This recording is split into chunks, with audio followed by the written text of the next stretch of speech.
Pemirsa, mantan rival Taufan Pawe di Pilwali Parepare 2013 lalu, Taqiyuddin Jabar, ikut bertarung memperebutkan kursi Ketua DPD 2 Golkar Parepare.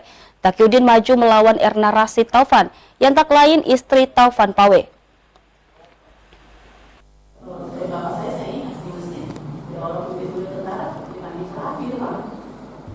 Politisi Partai Golkar Taqiyuddin Jabar siap menumbangkan istri Ketua DPD 1 Golkar Sulawesi Selatan, Taufan Pawe, yakni Erna Rashid Taufan pada pemilihan Ketua DPD 2 Golkar Parepare dalam Musda Jumat 10 Desember 2021.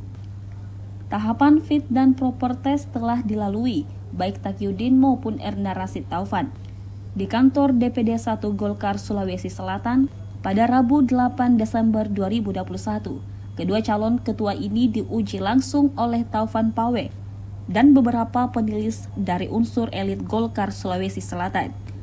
Secara prinsip, Taqiyuddin cukup percaya diri bisa menumbangkan istri Taufan Pawe. Ia datang dengan membawa visi akan mengembalikan marwah Partai Beringin Rimbun itu. Loyalitas sebagai kader juga menjadi alasan bagi Taqiyuddin maju bertarung, memperebutkan kursi Ketua Golkar Parepare. Ia tak ingin KKN di tubuh Golkar Parepare menghancurkan reputasi nama besar Golkar. Penjaringan, saya melihat ini sebagai ruang, kan? Ruang untuk saya membuktikan bahwa saya kader yang ingin melihat Golkar besar. Kenapa? Di pikiran saya begini, sederhana.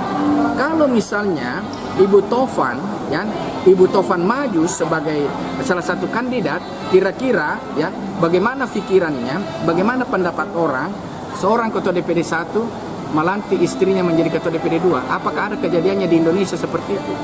Yang kedua, kita tahu bahwa Pak Taufan Pawe ini adalah calon gubernur dari Golkar. Dia butuh sinergitas, dia butuh kerjasama komplementer, saling melengkapi namanya orang. Nah, sehingga ruang itulah yang saya lihat, sehingga saya maju sebagai salah satu kandidat mengambil formulir dan mengembalikan formulir. Taqiyuddin menambahkan ia terpilih dalam musda, dirinya punya rencana politik tersendiri. Ia ingin memperkuat kelompok-kelompok milenial dan perempuan. Dan selain itu, ia juga menargetkan 9 kursi di DPRD Parepare.